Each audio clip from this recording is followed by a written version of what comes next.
What's going on, people? Welcome back to JSTV. Back again, and this afternoon is a match review show between Bournemouth and Newcastle United. I've got two guys with us, Craig, Bournemouth fan, and Paul, good evening to you, lads. You good? Yeah, all good. Thanks, John. And absolutely pleasure to meet yourself yesterday. Thank you so much for dropping by. And we had a really good chat ahead of the game, didn't we, as well? We did.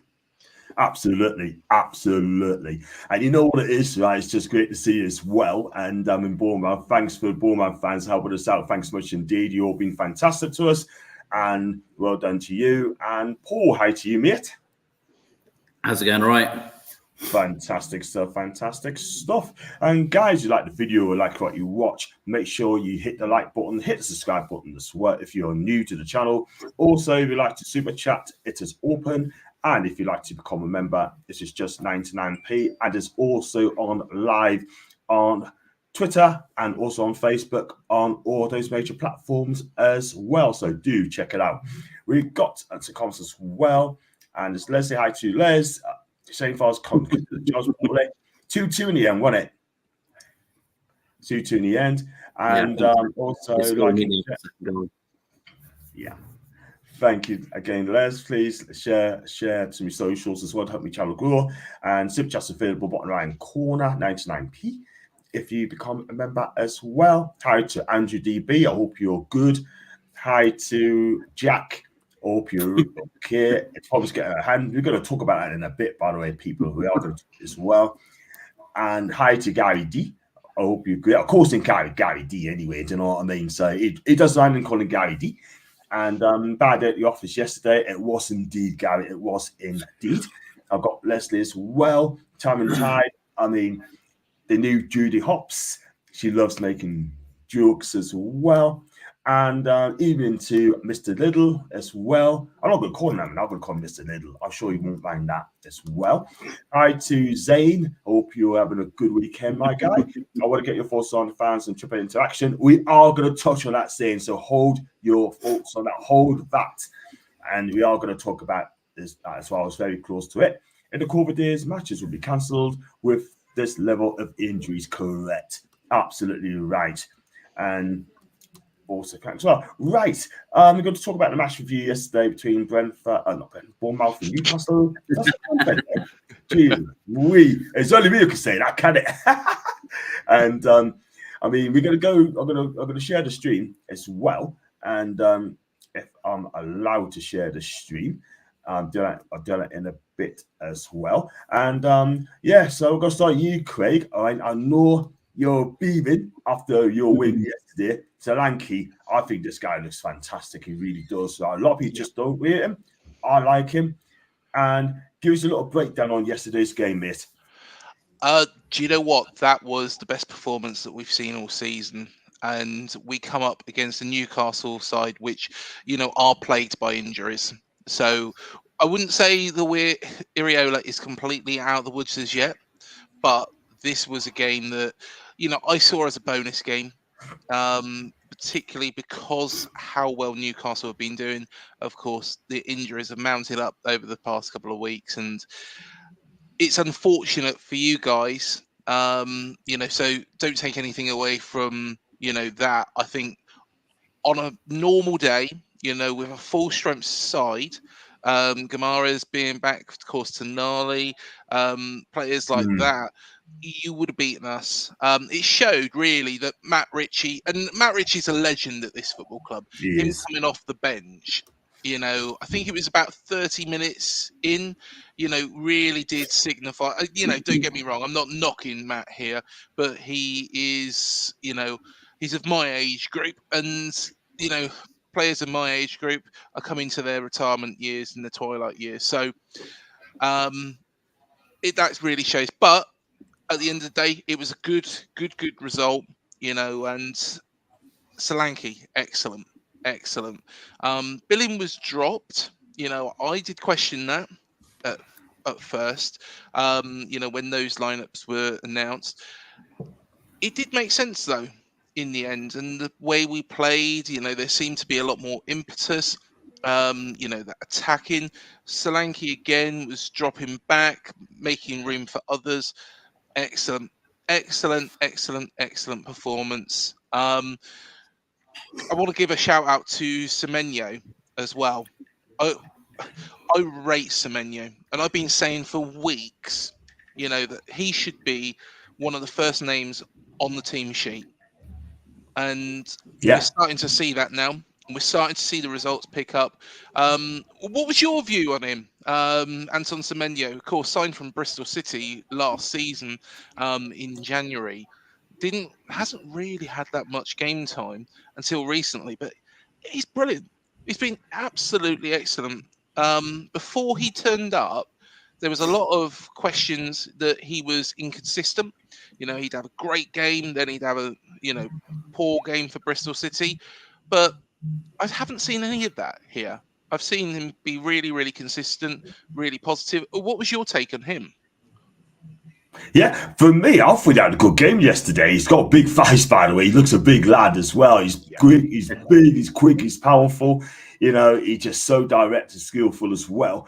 And I'll tell you what, he had a good game as well yesterday. I mean, sometimes can be a bit frustrated, but at the end of the day, I think he'll do well. I think you're turning your team into Bristol City Mark II. You got Semenyo, you got Alex Scott. And I'm glad he didn't play yesterday. I mean, I wish he was speedy recovery, by the way, because that guy could hurt us. He would have hurt us yesterday. Let's be real. Lloyd Kelly as well. That guy's a really good player. He could play defensive left back as well, all in one. I thought Mox Taffin had a good game as well. Yep. I thought Justin Cliver, I watched him at Roma. He's a talented lad as well. He is. And you look at the players you've got, Clay. You've got good players there. And I said to you, he needs a bit of time. Your manager, Ariola, needs a bit of time. You know what I mean? I hope they don't sack him. I really don't. But yesterday, right, I mean, look, I've got no excuses at the end of the day. I'm not going to come on here and say we were poor. Yeah, we looked absolutely jaded poor. I mean, full well. They looked so jaded, so tired, yeah. And David's just there. Big up to you, David, by the way. It was just people with no excuses. Yes, there were injuries, but there was no effort. What's your take on that one, Paul? David, I appreciate your opinion. I highly disagree with you. I think there was a lot of effort.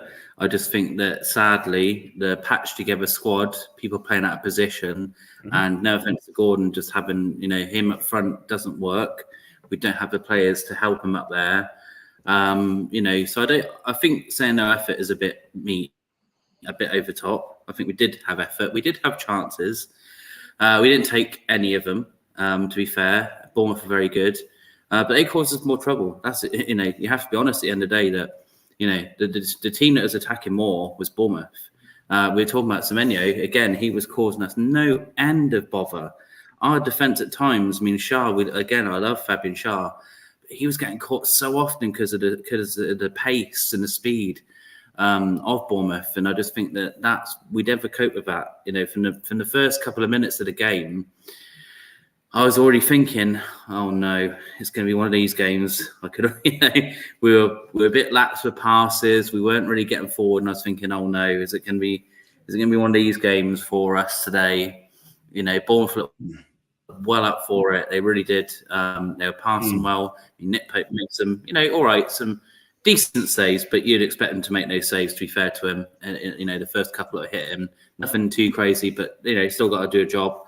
And we never really got a hold of the game. I mean, Sean Longstaff's shot from long range is probably the closest we came. Again, good save there. I know people were kicking off about the Almiron shirt pull. I mean, look, I've seen it in so many games. Sometimes they're given, so sometimes they're not. I really don't. Some people were kicking off, going, if that's given, then it's a different game. Maybe, but we don't. Well, at the end of the day, it wasn't given. But again, it wasn't making me mad that it wasn't given, because I've seen ones like that given. I've seen them not given. So it's one of those things where if the ref, it's probably one of those where if the ref gives it, VAR probably doesn't turn it. And if he doesn't give it, then VAR again doesn't get involved. So it's one of those decisions that some people are focused on that in particular for the whole entire 90 minutes, whatever. Like, if that's given, we win the game. It's like, don't know about that. They're not sure. But yeah, I just think that all of that got to us, the level of injuries, and the guys looked dead. They didn't look dead on their feet. There's people blowing after half an hour on the pitch there because they've just played so many games. And Bournemouth, they've had more time off than us, and they looked, like I said, they looked well up for it. I think he probably knew that if all the chances are going to get against us, this is the best one, especially to attack us with with 4 as it was. I think he's not going to get sacked now, is he? After that, no way. No. Not today. It's just a quick question for you guys as well. So, of course, we've got the international break now, and it's quite clear that Eddie needs to do something during this international break just to get these players recovered. And how is he going to approach these next 13 days so that you're ready for, again, the intense fixture list coming up?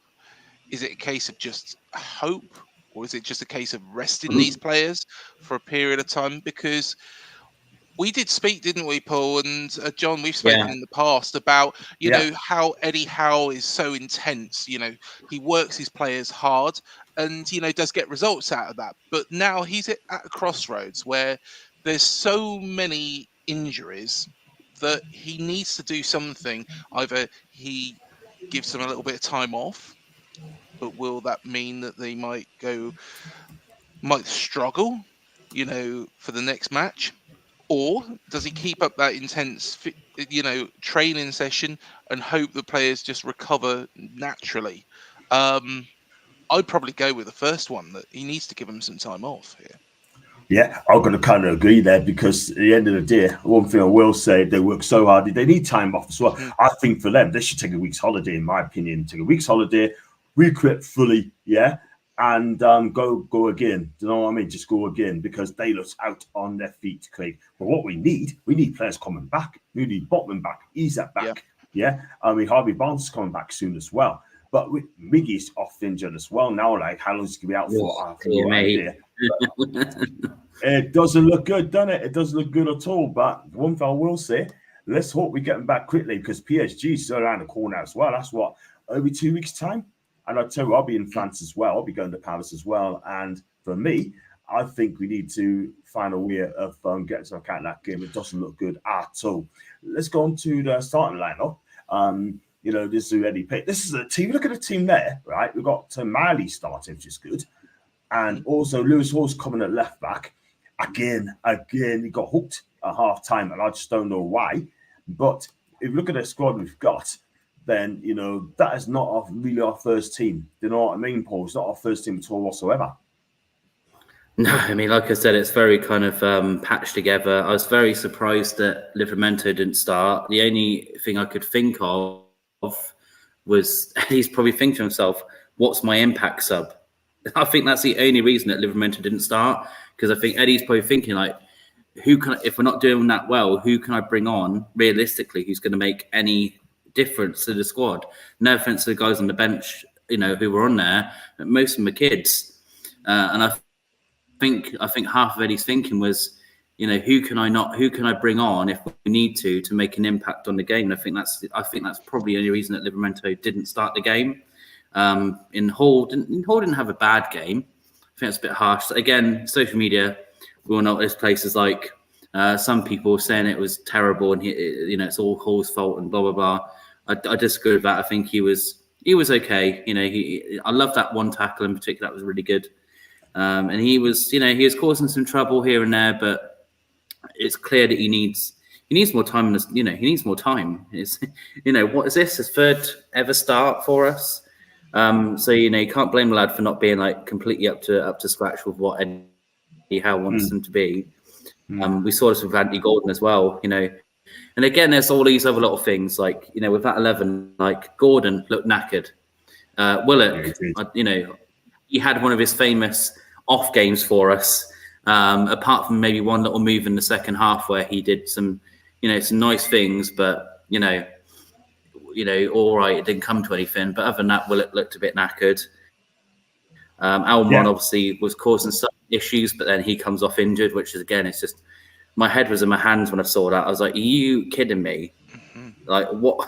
And then I love Richie, But I saw Richie warming up, and I was like, "Oh my life, wow, we really are like running on fumes. We are running on fumes." We are. He was doing his, he's doing his best, bless him, but he's a 17-year-old kid, so he's doing the best he can. Fabian Schär and Lascelles again were showing, their tiredness at times. Lascelles is probably one of our better players in the game. I agree. With Nick Pope being the man of the match, especially with that save that should have been 3-0. That's probably save of the season so far. That is unbelievable. Unbelievable. I don't know I was clapping the goal. I was like, well, that's 3-0. And then it was like, what? He saved? Jeez. Like, that's a great save. Yeah. Trippier again. Again, we love him. We love Trips. But again, he looks like but again, he's not going to get a rest. This is what frustrates me. He's going to go off of Southgate in these 2 pointless games. Oh, I'm glad that Wilson got dropped. That was good. At least I'm happy with that Wilson finally got dropped from the squad. But Trips is probably going to go. And because we're playing, no offense to the teams we're playing, but, they're teams that we don't need to play our first team against. But I bet you Trips will probably play in both of those bloody games. And you watch him get injured.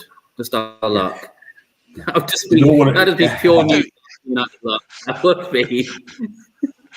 I don't even know who England are playing, to be perfectly honest. Malta, North Macedonia. Yeah, Well, we should be able to beat both of those with, I let's just be honest. The point. No, I don't. Yeah. That's what I mean, mate. This is why, if we're playing harder teams, that maybe Southgate does his usual strongest 11, whatever the hell that is to Southgate. But because it's, no offense, these teams are not exactly going to cause us too much trouble. I just think because he's going to try and see who can work where. I just think Trips is going to have more time, more time in his legs that he doesn't need. But it is what it is. It is. Yeah. I'm hot. I mean, a lot of people are going to agree with me. As much as I'm annoyed at Southgate for not calling that interview Anthony Gordon, I'm bloody happy he didn't because he needs a break. Absolutely. I mean, does Kieran Trippier really need to play against these two? We're qualified, for goodness sake. Play Kyle Walker. Give Kieran a rest, man. But Gareth Southgate probably wouldn't care about Newcastle United. But listen, it is what it is. But we'll see what happens when we get picked on their day. Let's go to some comments, by the way. Do drop them in, by the way. And, some of the players, again, we looked at it yesterday. I can't even lie, but I'm not going to slate them. Got one from Time and Tide. Leslie, you need to have a plan B and C. You need to play and keep the ball. Play the long ball. Nice. A try. Nice. I likes the name Leslie. I used to get Leicester Lesbian. Okay, cool. You know what it is, Leslie. You don't care what you are a star on me chat. If you see what I mean. And she is lovely. She's always there.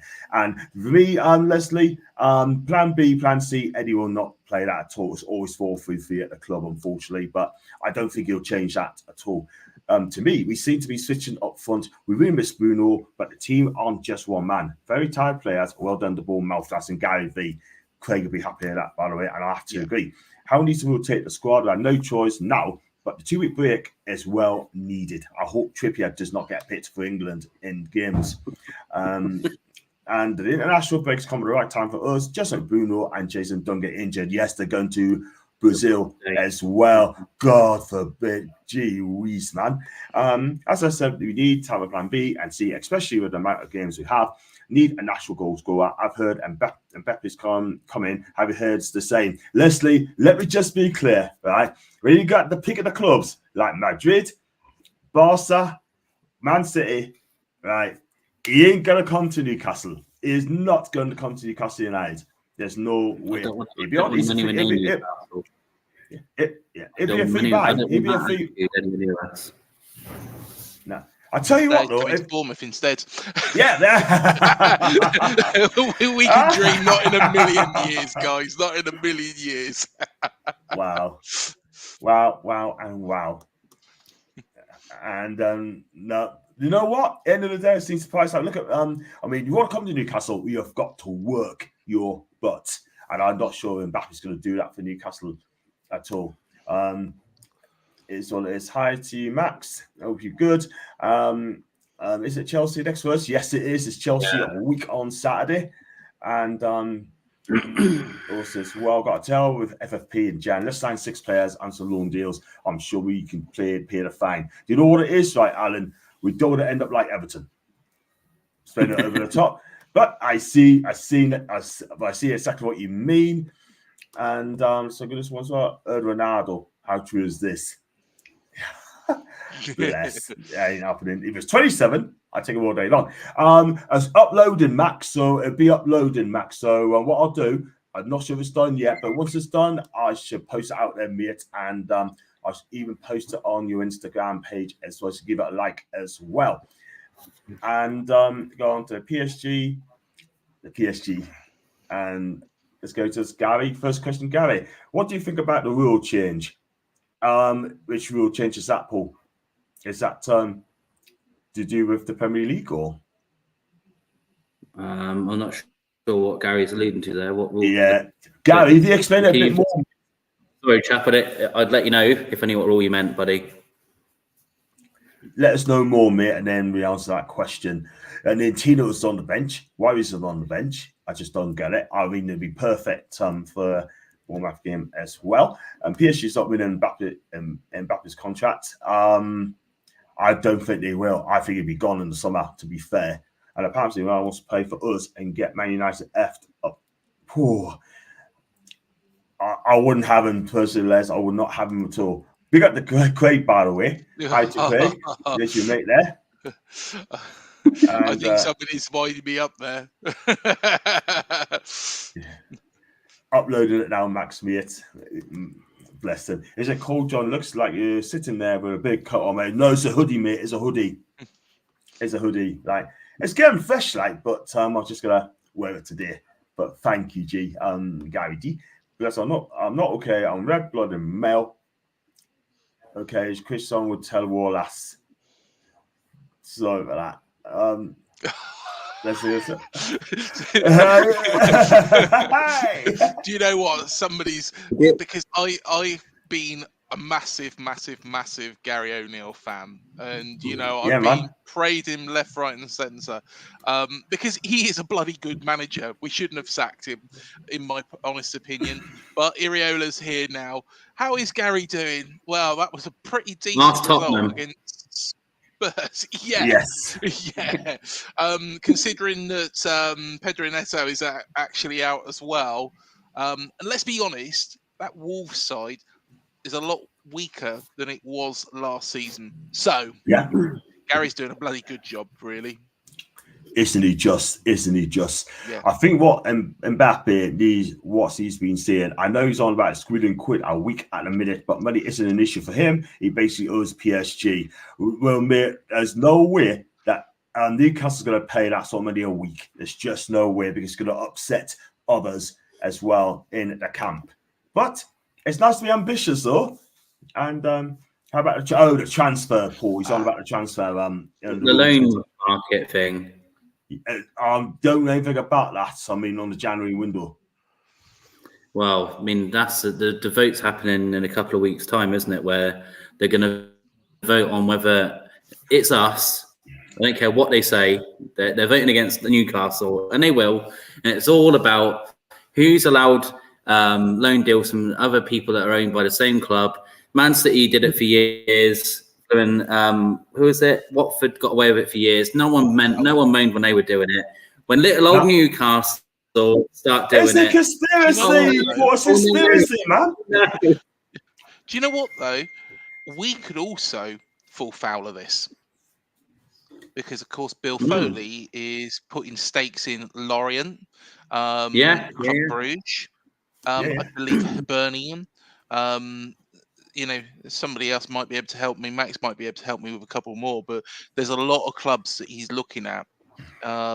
So, to be fair, actually, we did a tour before the start of the season. I think it was Magaluf, or somewhere like that, and we played Hibernian, and I think it was Maccabi Tel Aviv, and he was looking at them as well. Of course, I think that everything's changed with regards to that one. I haven't heard much since, but it seems like he's putting investment, not buying them outright, but putting investment into all these clubs.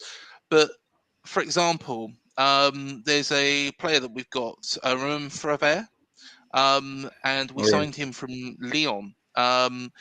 Very, very good player by the looks of things, but he was shipped straight out on loan to Lorient. Now, moving forwards, that won't be allowed from, I believe, is it January or next season are we talking? If they vote in, I think it comes in. Yeah, so I think we are probably going to fall foul of this as well. Probably on a lower scale than what would happen at Newcastle. But yeah, it's it'll be interesting. Do I think it should happen? To be honest, I think the club should be able to loan to whoever they wish. So accept loans. You know, it's one of those. And you know, unless the clubs are owned 100% outright, which, let's be honest, Manchester City are the biggest ones. Yeah. You know, of that. So Man City, you know, they own New York City, don't they? Or Melbourne. They've got all these clubs dotted around. You know, they own 100%. The Emiratis do, and therefore, I think maybe that is stipulation. But whereas Bill Foley has only got a percentage at Lorient. It still needs to be authorised by the other person. And, you know, for example, if Newcastle got a similar situation to ourselves, you know, I can't see there being a problem. It's when they're owned wholly outright. Absolutely. But we've got to wait and see on that one. I'll guarantee you now they're going to vote against us anyway. If they do vote against us, I hope they vote against other clubs as well, like Watford, Man City, Bournemouth to an extent. They got to do the whole thing. Because I'll tell you what, I could see a court case coming up as well. I think the Premier League needs to be very careful here because they are trying to stop cease trading with clubs as well. You cannot stop clubs from doing business, and I think the Premier League is going to do that. I expect a big court case coming up again because you take on the Saudis, you tell Newcastle, you are going to lose. It's like the Everton thing. Now, if you are going to, and I know a lot of Newcastle fans don't really like Everton, but if you are going to do Everton for their financial breaches, you've got to look at Manchester City. And what you're going to have to do is, you know, somebody turned around to me and said, well, there's 115 charges Manchester City are guilty of, you know, or suspected to be guilty of. You know, it's going to take them a lot longer than, you know, Everton, there's only the one. Well, no, I don't see that as an excuse. You take some of the more serious, you know, the serious ones, you investigate those, and then if they are guilty, you deduct them points for that. Then you go on to the other ones. You know, you can't just deduct 15 points from Everton, they get relegated, but Man City gets away scot-free until 5 seasons. It's not fair on the rest of the league. They have to do it in sequence. Man City should get penalised this season. If Everton have seen to do wrong, they should get penalised this season. You know, there is no... It's one rule for one rule for all. Exactly. Big shout out to Amy, by the way. Amy from Aberdeen, a big Newcastle fan, and big up to her, by the way. And on Twitter, she's absolutely fantastic as well. She loves the banter too. And got one from James Carl Swift. Call you JCS, but instead, like, if that's all clear, I'm sure you won't mind. Hopefully, 3 more windows, and we have an improved squad that will cope even with the injuries, and even our under-21s will be improved enough to step up. James, you know what? I've got every faith in this team, every faith at the club as well. I can see that happening really soon. We got a squad in depth by numbers, but not in quality at this moment in time. We need to get more quality coming in the summer as well. And have there been any news on Miggy? He's got a hamstring injury. Gary Howlands will be out for. I got absolutely no idea. Yeah, they said it was a hamstring strain. So those are normally not as long as a proper full hamstring. So yeah, there's a potential he could be ready after the break. It just depends on, as we know, it just depends on how the training goes and how he reacts to the stuff. The good news is on the positive side that when we do come back, we're going to have some big players back, and it's looking like Harvey Barnes is like a month ahead, which is just music to my ears because we are desperate. We're desperate. Yes, we really are. Yes. So that's some really positive news there. I don't know whether there's been a bit of cheeky, like, I don't know whether Newcastle have contacted the doctors last month and gone, is there anything we can do to get Harvey ready now? Because we need him. We'll give you more money. Wow. Music to our ears. If you get Isak up front, that'd be music to our ears as well, because we badly miss him up front. Botman, I tell you what, we're happy with Botman and Isak back in the team, and then we'll be fine. We need a fresh blood in January transfer. I lost some talent. Alan, I kind of agree, mate. I have to agree. He needs his first footballing career. Earl Mbappe again. Wow. Mbappe for Newcastle. That'd be good. No, I'm venturing onto social media, Les. I couldn't say anything. I won't be venturing again just off yet. He's coming on. Yeah, careful, yeah. Is he coming on? Got the Eddie Howe bunch out. Those bunch of idiots are back out again. Yeah, totally agree. I've known them, man. I've known them. Social media is a cesspit, isn't it? The amount of grief I got. Gary O'Neill, believe it or not, when he was here, used to be called PE teacher. There was a picture with Osama bin Laden with Gary O'Neill's face on it. To be honest, quite funny, to be honest, because it was ridiculous. But yeah, not nice. The clowns and all sorts. And, he's doing a bloody good job. But yeah, social media is a complete cesspit. And let's be honest, I'm not surprised that there's people asking for Eddie to leave Newcastle. It always bloody happens, that somebody is going to jump out. It's ridiculous. It's ridiculous. He's done a great job so far, and he'll continue to do a great job. Out. Yeah, exactly. That's what it should have been. Yeah, we was beaten by Wolves.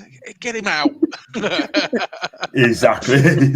Crazy, man. Absolutely ridiculous, man. Ridiculous. I mean, I tell you what, though. I mean, I know if Eddie does get sacked in the future years, I hope he doesn't. Touch wood, I wouldn't hear for the next 10 years. If he goes, I mean, there's one man I'd take in Newcastle. One man I'd take. Leave it in the comments as well. One man I'd take, right?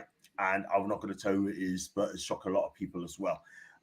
Ted Bowie at Chelsea, so looking for Joe Kinnear. No. Gary O'Neill. No. Is it Stephen Taylor? No. Let's put it this way: he is world class, and he's in our league. He's in the La Liga at the minute. I think Newcastle have been Nick DeMarco to fight this, lads. I think I'll tell you what. Antoine Griezmann. You're very close on that. You're very, very close on that lines. Simeone. You want Simeone. All day long. If any moves to England, I'm coming on earth and get this guy as our next manager. I'm telling you, that guy will win. And I'll clip it and what's what you want. He will win Newcastle United the title in his first season. He'll win it in his first season. I'm telling you this. That's almost as tough as my my prediction to Harry Redknapp when I turned around and said, and I was sat there with Harry, and I said, I think Newcastle finish third next year. Yeah. Like, he said that. Absolutely mad. Yeah. He said you're absolutely mad, and he was like, he said, "I'll give you." I think it was a grand we was talking about, and I was like, "A grand." I thought that's a bit too difficult. Yeah. But, you don't bet against Harry Redknapp. To be honest, it's probably a good job I didn't, because I would have still lost because you finished fourth. But we should have finished third. We should have, but there you go. There you go. We've got a Champions League place anyway. Let's fight for this comments as well. We're going to go through the games as well. Up to speed. You're back in Newcastle. I'm in Bristol, Max. I used to live in Newcastle, but I live in Bristol, so wasn't that far to drive as well.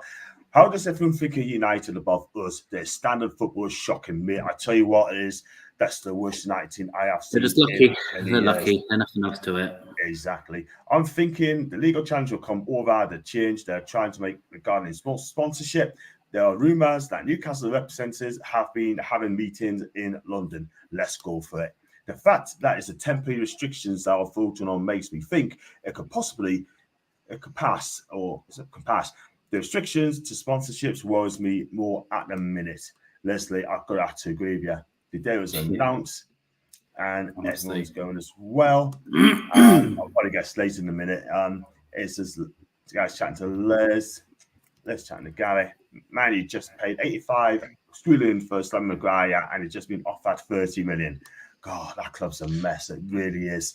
Actually, on the sponsorship, and I want to throw this out there because, of course, we are sponsored by Daffabet, and of course, gambling sponsors are going to be outlawed. Is this a positive thing? Because the way I look at it as well is you got Man City with Etihad, you got Arsenal with Emirates, Man United with TeamViewer. All the big clubs have got sponsors which aren't betting companies. And for clubs like AFC Bournemouth, even though I agree that it should be outlawed, I don't like gambling sponsors. I don't like gambling sponsors being on shirts. Even though I feel that it should be outlawed, it kind of will also give the Premier League that big gulf, because the biggest sponsors for smaller clubs like us are the gambling ones. Yeah, I agree with that. I kind of agree. I've got to kind of agree with that as well, because it doesn't really help, does it? Do you know what I mean? But we deserve a big sponsor as well. But the Premier League are telling us what to do, and it should have to come to this, guys. You know what I mean? Because they don't like Newcastle. You know what I mean? They don't want us to upset the top six. We're already ahead of our project as well. That's number one. And let me be real, right? I mean, I could see a court case going to come up if we don't get what we want. It's as simple as that. They don't like to upset the apple cart, and the top six clubs. And it's different to them that there's a new challenger to that in Newcastle, and they kind of want to keep it. But then again, Man City for years, Man City dropped all the way down into Division 2 at one point. Mm-hmm. Yeah. They went all the way down. They went a lot further than Newcastle have ever been relegated. You look at, Man United look like they could be ones falling out of that top six, eventually. Chelsea as well, badly mismanaged, but nobody really says anything about Todd Bowley. So I feel a bit sorry for Newcastle fans, and I feel sorry for the Saudi owners. I know it sounds stupid because, they've got a lot of money, but my honest opinion is that, hey, if the Saudi consortium took over AFC Bournemouth, I'd be absolutely delighted. Let's be honest.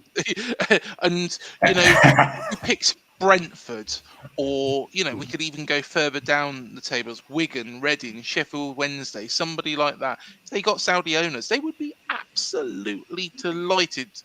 And therefore, because they picked Newcastle, I think, fair play to you.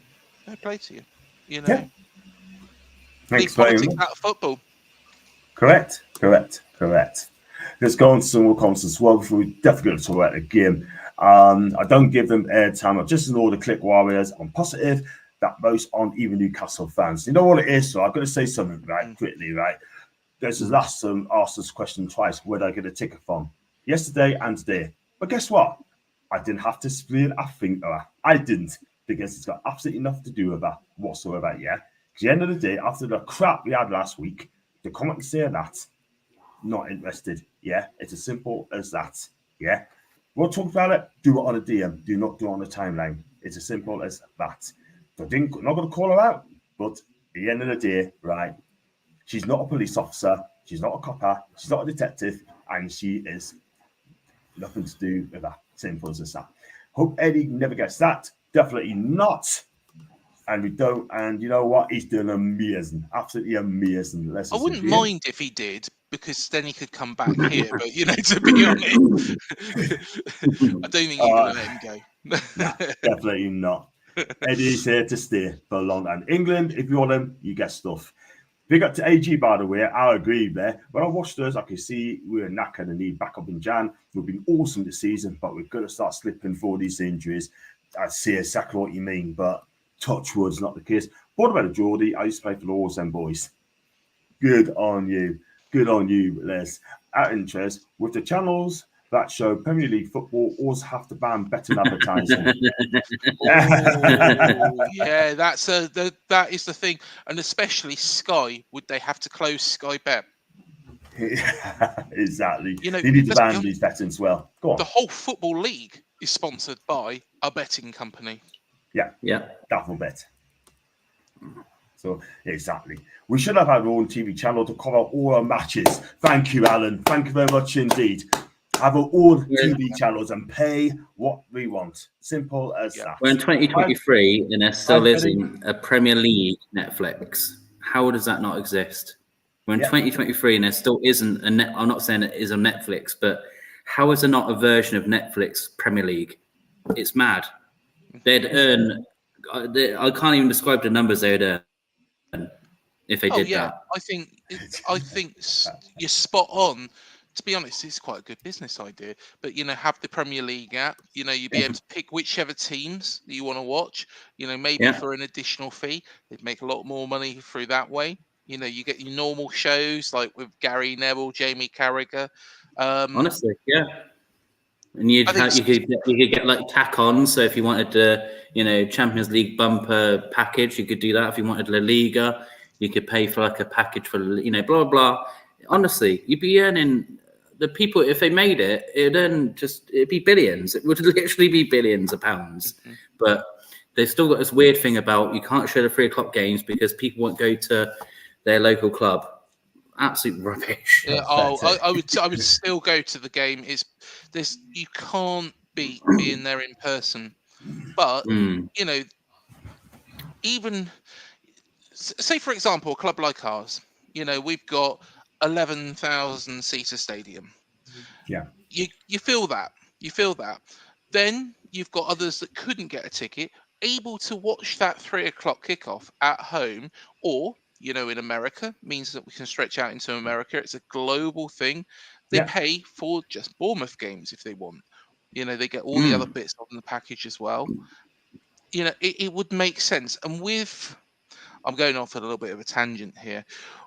With, apart from Match of the Day, tell me the last time you watched anything on terrestrial TV. I don't watch much at all. To be honest, I don't even watch Match of the Day half the time because I can go onto YouTube and go, oh, there's the Bournemouth highlights. There's Newcastle highlights. I just flick through each of the individual teams and watch highlights on there. Indeed. To Gary Lineker and Alan Shearer, go on about. But Alan was quite complimentary to us. He hasn't been in the past. Yeah, absolutely. Totally agree. Go for this as well, guys. I understand what you mean. It's just ridiculous, man. Just have our own football channel would be fine. Too many pigs in the trough to make too many changes. The American owners in the league will be the ones to force through changes. Yeah. And that's a fair comment, Gary. You guys talking about pundits. Who is worst of all time? Michael Owen. He's up there. Yes, Michael Owen is you're scraping the barrel if you get Michael Owen on to be a pundit. Yeah. I've got to be honest. As much as I didn't really like him as a player, I think Gary Neville's quite a good pundit, and I think Jamie Carragher, talks a good game. I don't know if you ever saw the Monday Night Football where he was talking through it with Gary O'Neill. I do sound a bit obsessive, really. But he was talking about with his tactics, and I tell you what, it was brilliant, absolutely brilliant.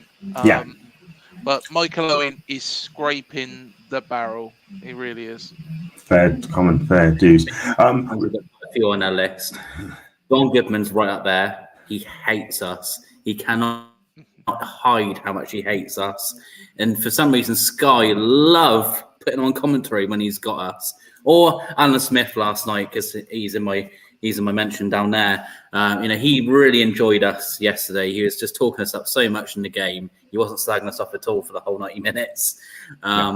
We've got some people that really dislike us. Darren Fletcher does my head in. I can't stand it. In particular, he does my head in because he just talks He just talks the same nonsense all the time. If someone gets like a fluky goal, he talks about it for the whole 90 minutes.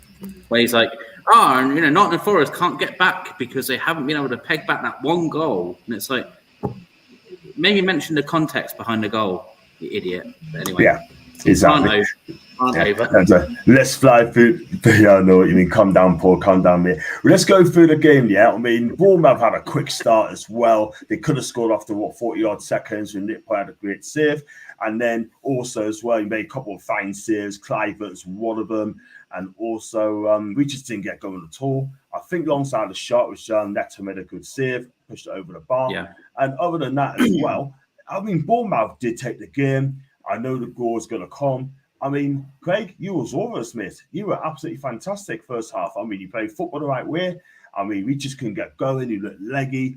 We passed. Our passing's been atrocious, giving the ball away. Second half is even worse. I think, but personally, I think we were excellent. Iriola, if this is what he's going to be like moving forwards, it is exciting. Still, I think, we've got to exercise a little bit of caution here. This is a man that, 9 points from the first 13 games isn't really where we wanted to be. Yeah. It's looking a lot better than what it was. But at the same time, he looks to have put right the wrongs. I was telling you guys the other day, that Everton game, we were horrendously bad. I mean, Everton were poor. We made them look like Real Madrid that day. And how you make a Sean Dyche Everton look like Real Madrid, I don't know. So yeah, personally, I think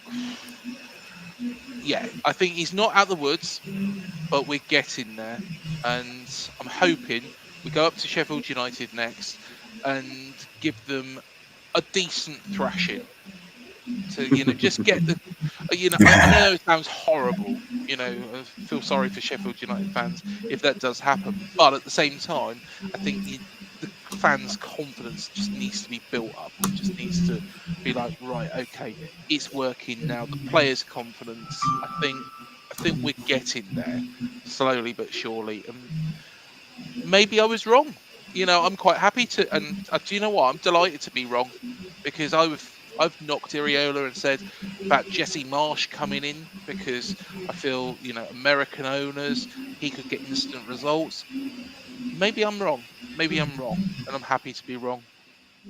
Yeah, absolutely. I don't mind being wrong if I deserve to be wrong as well. But he needs time. I told you the other day, he needs time. You can't sack him. I think it'll come good. It'll come really, really good. Let's go on to some more comments. Pause take. Let's just disagree with you, AG. Looks like Saturday 3 o'clock kickoffs. I'm not sure in the UK, but watch over the rest of the world, lads. I have to agree. Why is it all here? It's crazy, isn't it? Put our people first, for goodness sake. Yeah, we paid TV, we paid for Sky, we paid for TV licensing. Put us first. I didn't like Neville as a player. Pretty good pundit. That's for Kilo Sierra. Hi to you, mate. Who welcome to me chat as well. And let's chat to AG. Jim Beglin, pundit commentator, hates everything Newcastle. Asking Gary. I'm not surprised. I left 2 Man U tickets on the dashboard, and someone smashed the window and left 2 more. Wow, sorry to hear. Oh, mate. Sorry to hear that, man. And let's have a look at that one as well. Let's go on to Kilo. We've got a picture outside staying with my nephews on August 13th. Did you ever use it, or do you have it off topic? Sorry, great stream, fellas. Thank you very much indeed. Was it August 13th? I think I can remember that was against Villa, right? That was on a Saturday.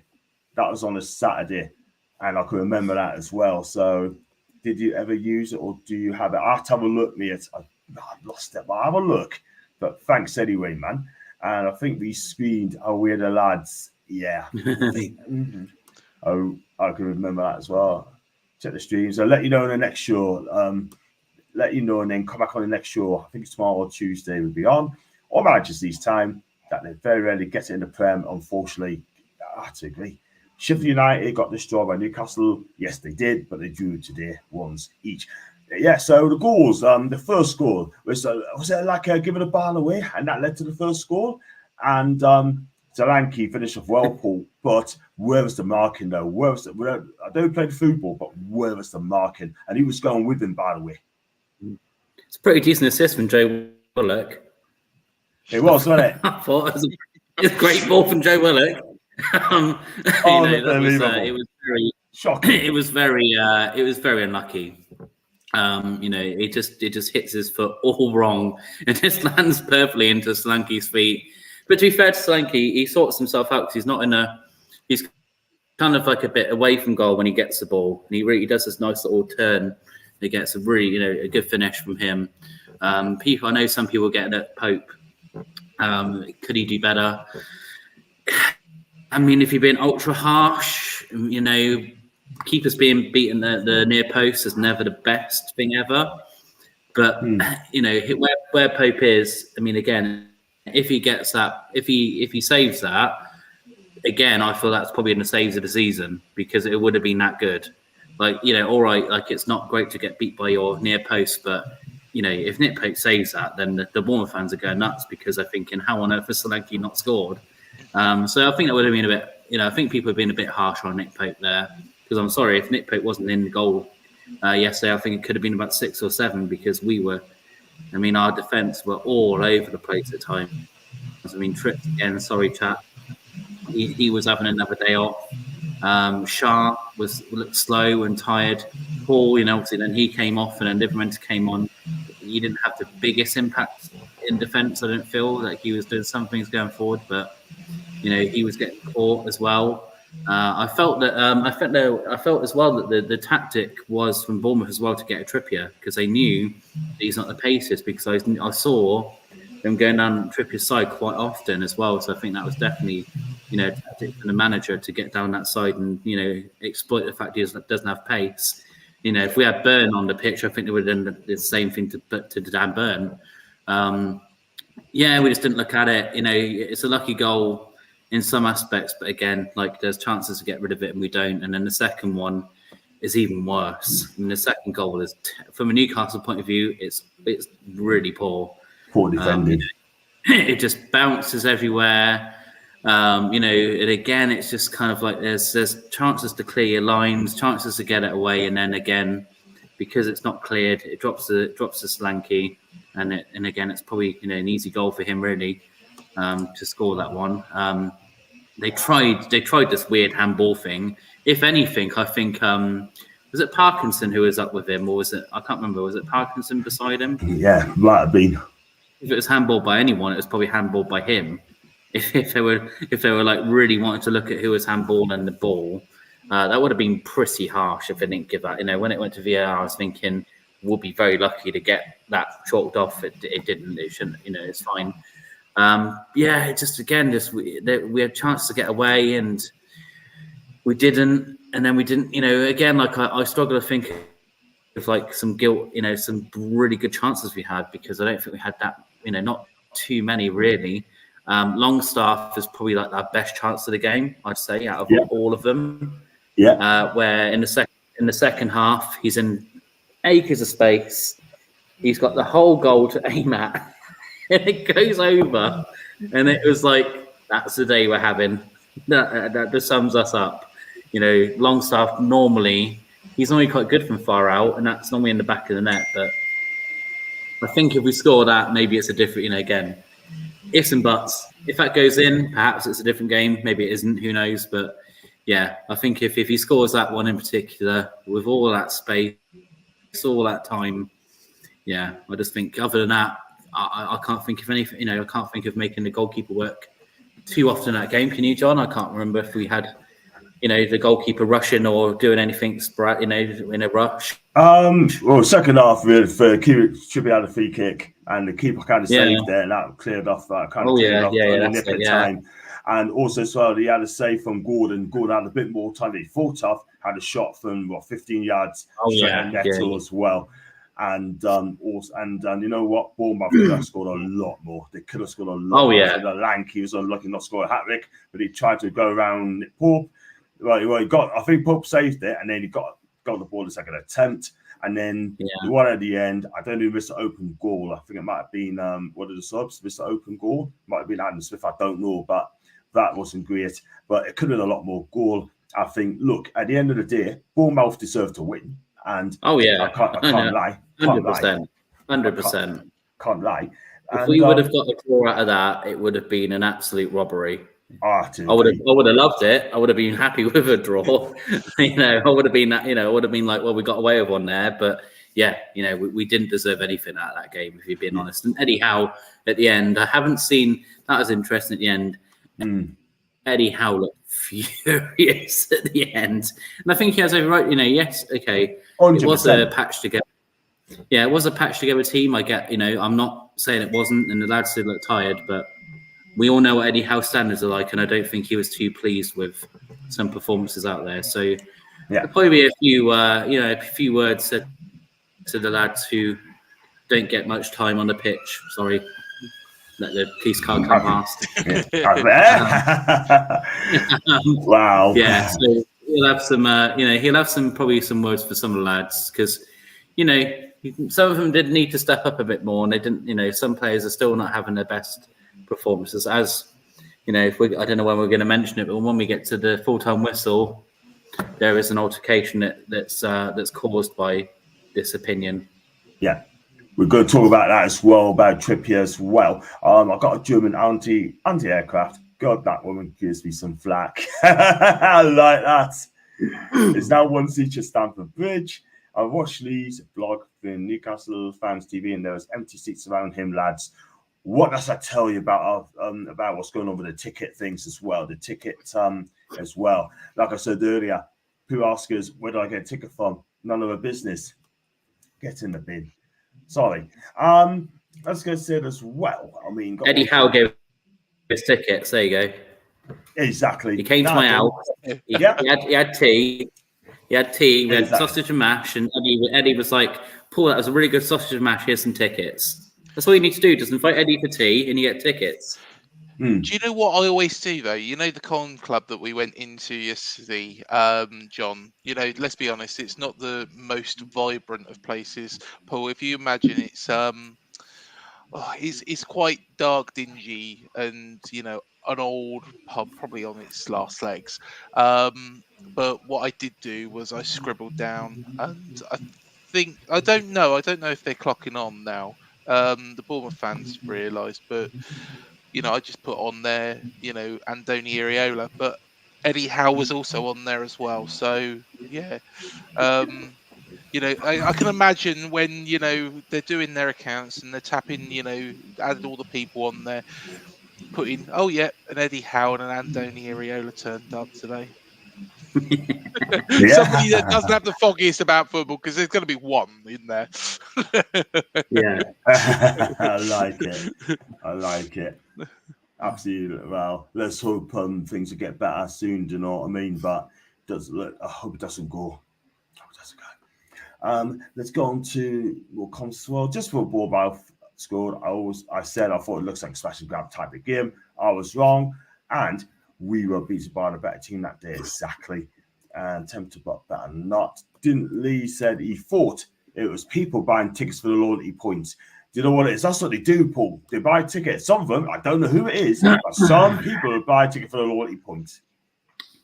They certainly do. There are a certain type of fan who does do that. The less said about those type of fans, the better, because that word fan doesn't always go with that behaviour. I feel that if you're not going to go, I get if you have an emergency and you can't go, you can't help that. I'm not having to go at that. Obviously, car break. Like I've had it. My car's broken down. You had it yourself. My car's broken down. I'm not trying to earn a point. It's just bad luck. I get it. But if for full well you've bought a ticket and you're not going, that's let another fan who wants to go. In my opinion, but he'll be clipped and I'll be wrong. And people tell me that I don't get fandom and blah, blah, blah. It is what it is, in my opinion.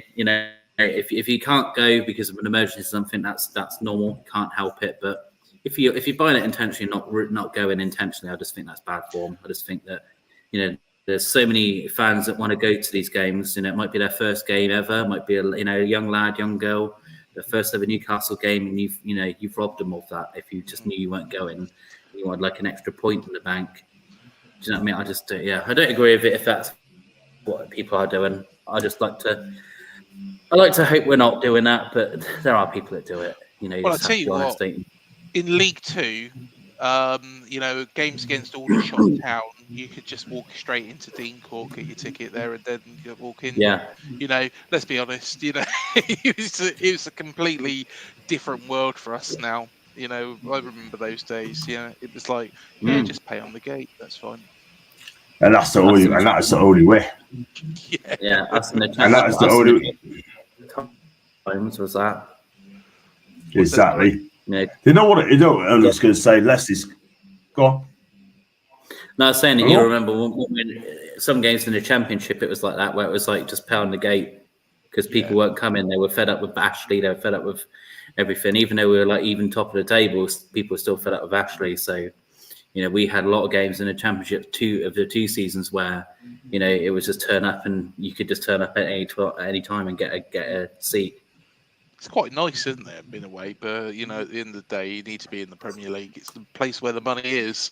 I was having this conversation the other day, and I'm saying, right, okay, what is the more enjoyable league? And sometimes the Championship, without VAR and all that, is such a great league to be in. But you want to be at the top of the Championship. You want to be getting out that league because you stay there too long. It's just a graveyard of former Premier League clubs, isn't it? Yeah. And they're all. Hey, I'll never forget that. Nottingham Forest nightmare in the Championship season. I'll never forget that game for the rest of my life. That was one of the weirdest. It's like, what on earth is going on here?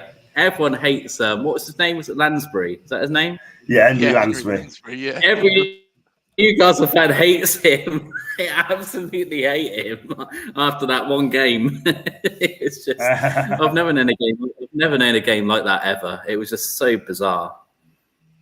Exactly. Very, very, very bizarre by the sounds of it. But hey ho.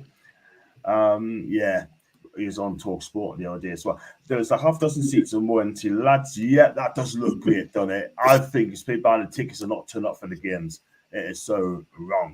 Right, before we go on, we're going to go through the sponsors as well. Please like and subscribe to my channel, please, if you're new. And also now Match Day Vlogs has now been sorted.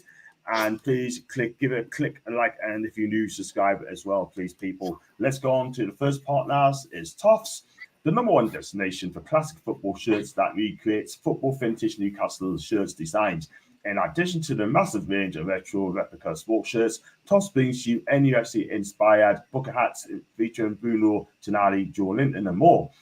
Their products are manufactured at the Team Valley base, made by the fans for the fans. Check them out at www.toffs.com.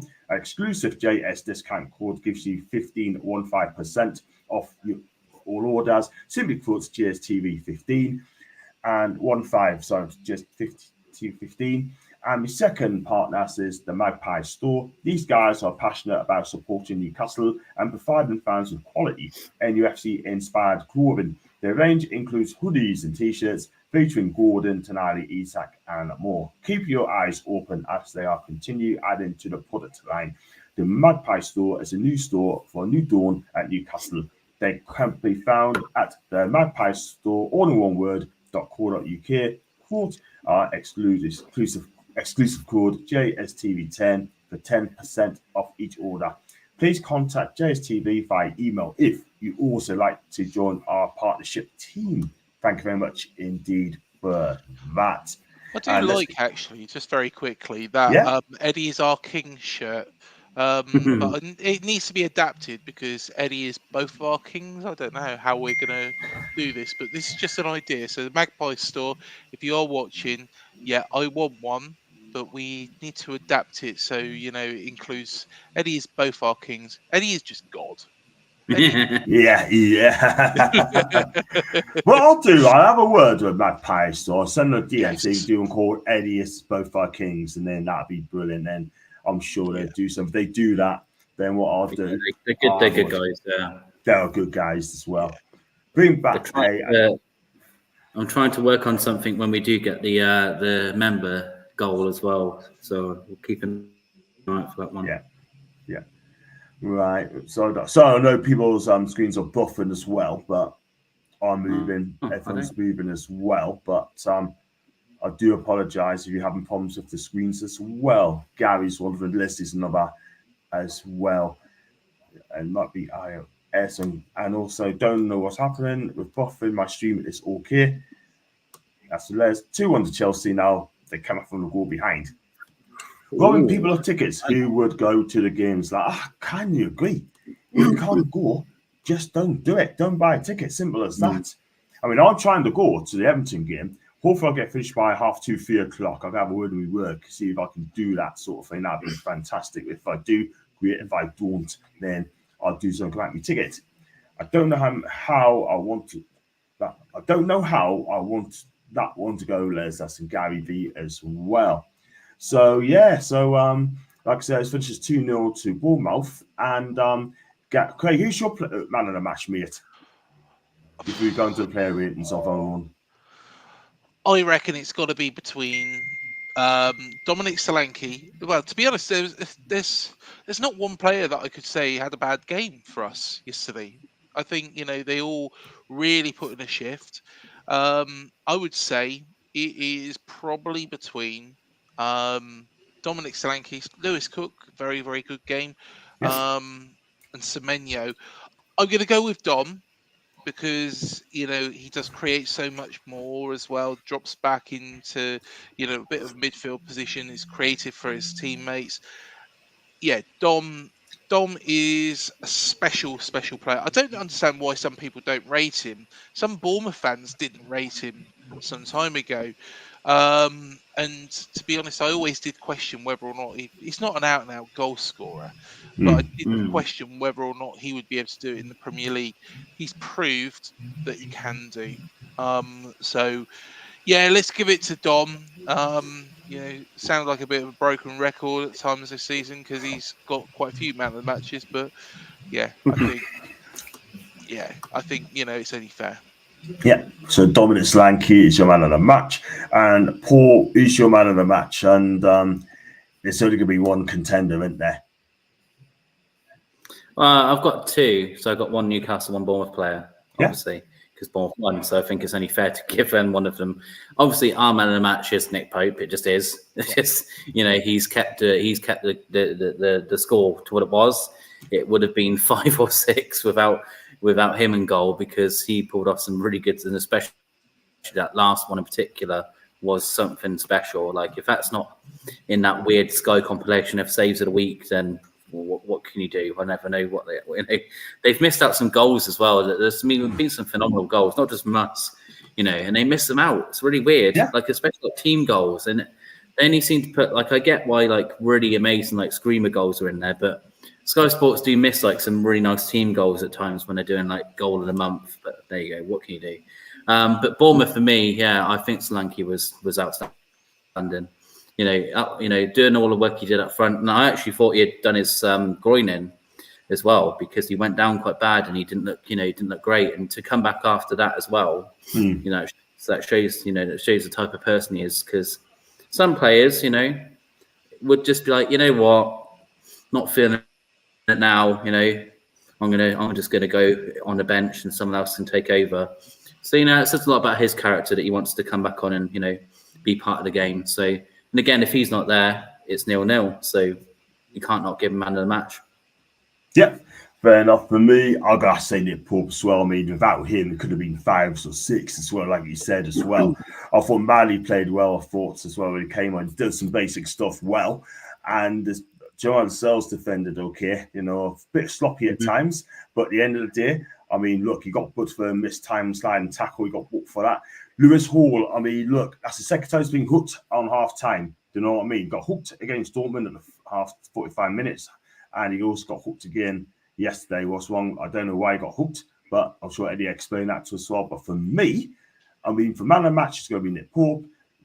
Overall, I've got to say Big Dom as well. And I like his movement, by the way. I like his movement. And I think this guy, I know it's sorry about this, Craig, but I think he can do better than Bournemouth. I think he get a big move in the future. He's only young. I think he's a good player. Yeah, I completely agree. And I think, we need to make sure that we can keep him tied down to longer contracts. He's worth a lot of money because somebody will come in for Dominic Solanke. I would not be surprised that one day he is, reunited with Eddie in Newcastle. I think he would be the sort of player that Eddie would take with him. I think he's proved himself. So, yeah, I think, we've got to enjoy him whilst he's here. And hopefully, fingers crossed, he can take us on to the next level.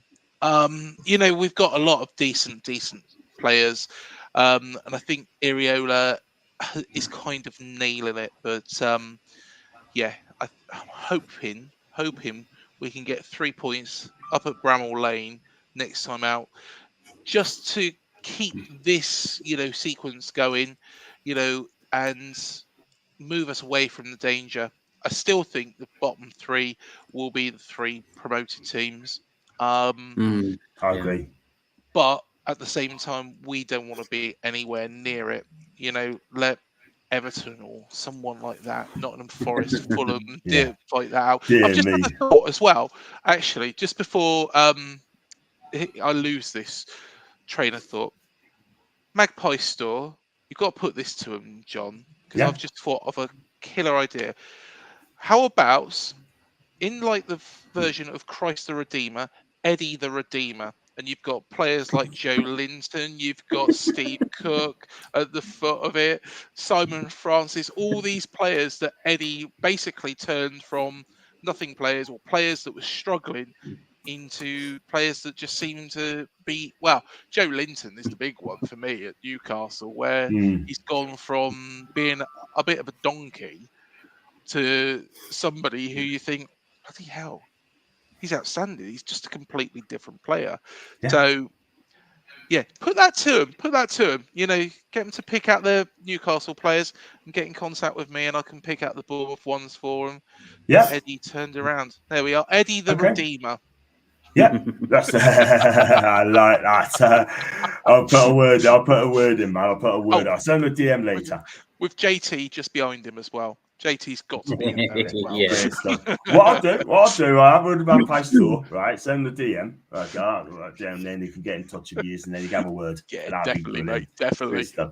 Lads, do you think Gordon's position's on the wings? Not centre forward, it's definitely on the wings, mate, for me. That's why he put him, and that's why Joe Linton was playing up front. Exactly. Because Joe played up front for most of that game. Yeah, he did. Did anyone else see Howard's face? Yeah, exactly. I don't see him up front either. Longstaff went down and looked seriously injured. He looked a bit leggy. He looked leggy for me. Let's be real. But I hope he's okay. Howard couldn't believe it. He thought Longstaff was done, didn't he? Yeah. Because the pain he was in, he thought he was done. And Eddie's face was a picture. He was like, "Are you kidding me?" He literally like, what? Even I was like, this is a joke now. This is actually a joke. Wow. I think he might have had to put Karius in the middle. Yeah, Karius as a 10-year-old and Matt Gillespie up front. Wow. So there you go. It's 2-2 at Stamford Bridge now. Right, we're going to wrap up the show, guys. And, thank you so much for helping us out again, guys. It's been brilliant. It's been a good show. And Craig, could you give us a shout out where you can find you on your channel, mate, and what you got coming up, please? Of course, yeah, no problem at all. So the channel is called UTC IAD, Up the Cherries in All Departments. So we've got shows on there with the likes of Harry Redknapp, Professor Brian Cox, Stefan Rodri, Simon Day, lots and lots and lots of famous people on there. We do our cherry picking show every week as well, every week, every fortnight it's become now due to work commitments, and loads of opposition preview shows, raw reactions, and of course you can see John on there outside our Bournemouth's most in famous watering hole, you know, and we've done a preview outside it. So yes, do come and check us out. It's a good place, really. It's a good pub. Fantastic. Thank you so much indeed. No We definitely problem. get you back on for the home game against Oh, Bournemouth definitely. for next year. Definitely for sure. And go for some as well. Great show. Great chat. And thanks to Craig. Thank you, Thanks, Gary. Gary. Thank you again, guys. Thank you for Les. Thank you for Gary again. And Paul, we can find you as Blank Canvas PC on Twitter. Yeah, that's it. All the nice people already follow me on there. It's very kind. Had some nice people follow me after a few videos I did. So yeah, it's always nice community. Did a preview as well with Craig, and that was good as well. You know, got some nice feedback after that. So always good. That's what we want. This is what we want the channel to be, lads. We don't want it all, you know, all that stuff, all the negativity, bin it. You know, we don't need that. You know, No. the lad. You know, the thing with Trippier yesterday. Yeah, you we'll know, go on that quickly as well. Let's talk about Trippier quickly. Let's go for it. Take it away, Paul. Take the things. Yeah, I mean, obviously, so you know, lads had a few too many.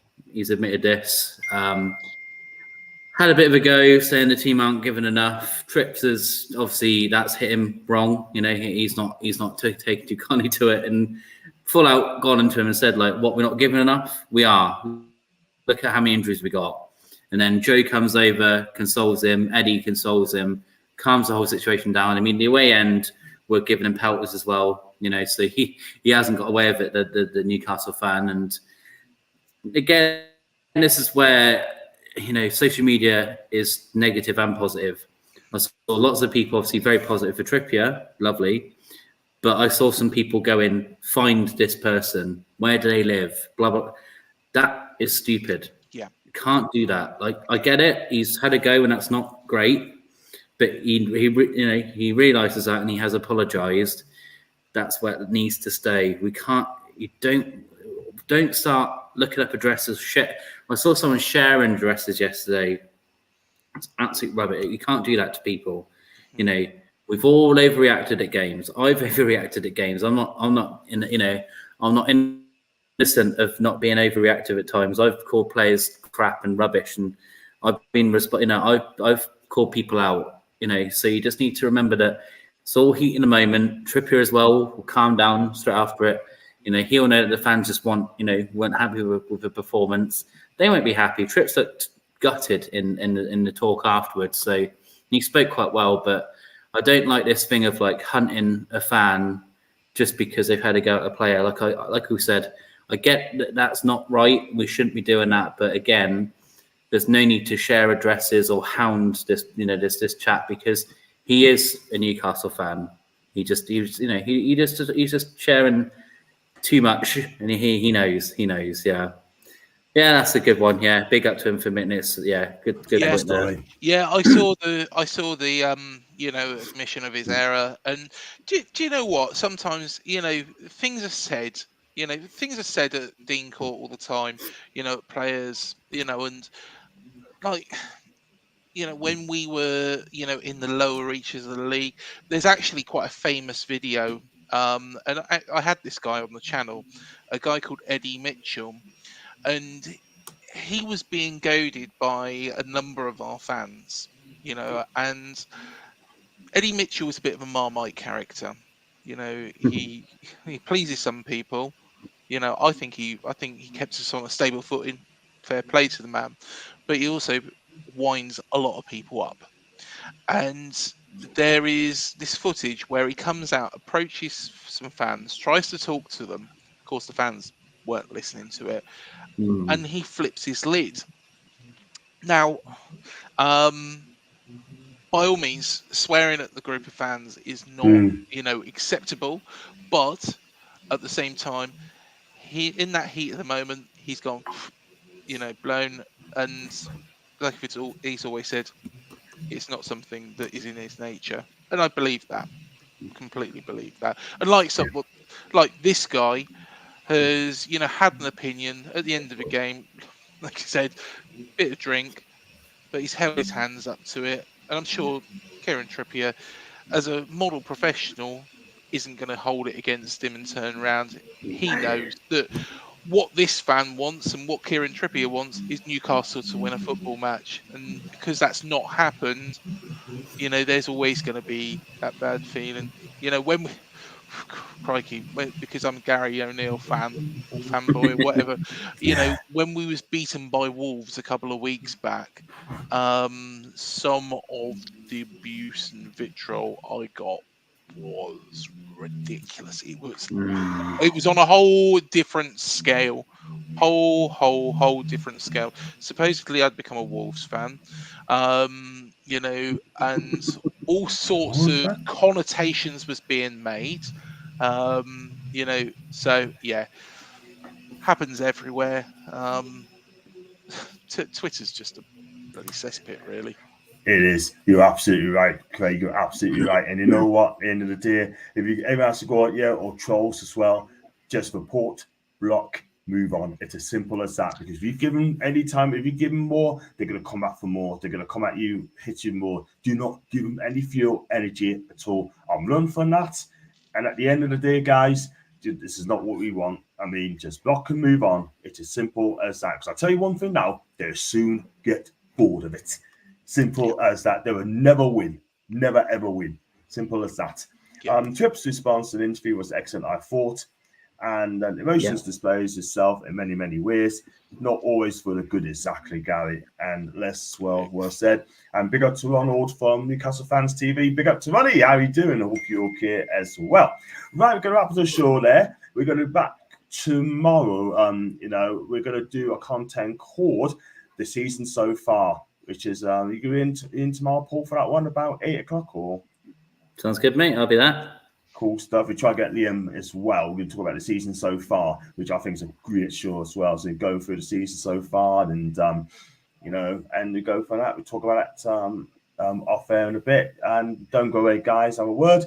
Guys, you like the video, like what you watch, make sure you hit the like and subscribe. And by the way, the match day vlogs has just been out, and please give that a like. And if you're new, hit subscribe button as well, please, as well. Craig's in it as well, of course. Also, the Newcastle players walking out of the hotel, got a clip of that as well.